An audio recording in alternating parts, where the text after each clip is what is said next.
बेटा राम, बेटा राम, राम उठो राम। हाँ हाँ, आप कौन हो? मैं मोहनदास करमचंद गांधी। मोहनदास करमचंद गांधी अर्थात महात्मा गांधी? हाँ बेटा, लोग मुझे इसी नाम से ही पहचानते हैं। बेटा इधर आओ, तुम क्यों उदास लग रहे हो?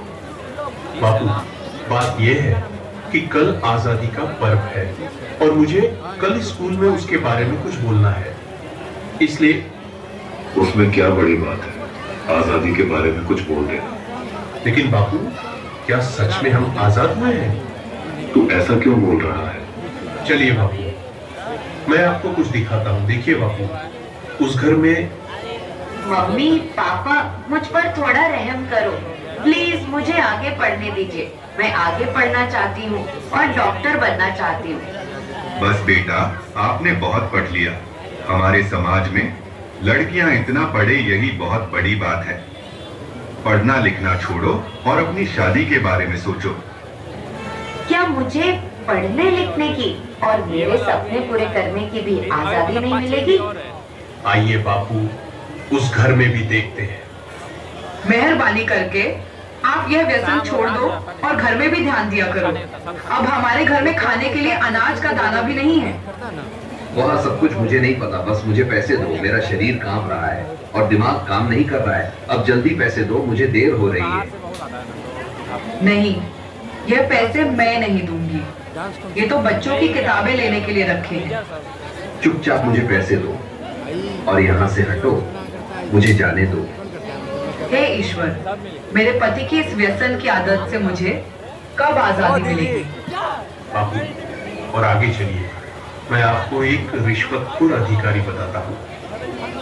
साहब, कई दिनों से मैं आपकी ऑफिस के चक्कर लगा रहा हूँ, अब तो मेहरबानी करके मेरा काम कर दीजिए। अरे भाई, कितनी बार बोलूं तुझे, तेरा काम बहुत कठिन है और बड़े साहब मना कर रहे हैं।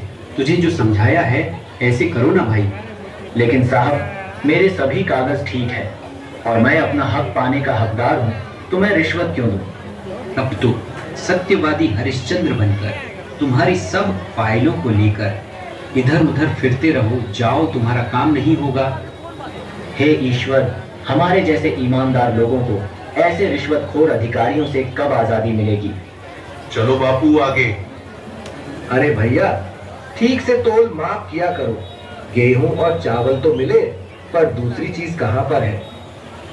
अरे भैया, आपको जल्दी आना चाहिए ना, बाकी सामान तो सब खत्म हो गया है। आगे से ही कम सामान आया था, उसमें हम क्या कर सकते हैं? आपने तो कल ही सामान देना शुरू किया है, तो खत्म कैसे हो सकता है? अरे यहाँ से निकलो भैया, और लोग भी लाइन में राह देख रहे हैं। आपको जो शिकायत है वह बड़े अधिकारी से जाकर करना। हे भगवान, हम गरीबों को ऐसे अनाज की तस्करी करने वाले लोगों से कब आजादी मिलेगी? देखा ना बापू आपने, क्या आपको लग रहा है कि सच में हमारा देश आजाद हुआ है? आज के समय में भी लड़कियों को पढ़ने की आजादी नहीं है। आज के समय में बहुत सारे लोग व्यसन के अधीन होकर अपने घर की जिम्मेदारी को भूल रहे हैं। यहाँ पर सरकारी अधिकारी भी रिश्वत लेकर अपना काम करते हैं। अनाज बेचने वाला भी अनाज की तस्करी करके गरीबों का अधिकार छीन रहे हैं। क्या हम सच में आजाद हुए हैं? हमें देखनी है आजादी हर हाल में, हमें देखनी है, हमें देखनी है आजादी।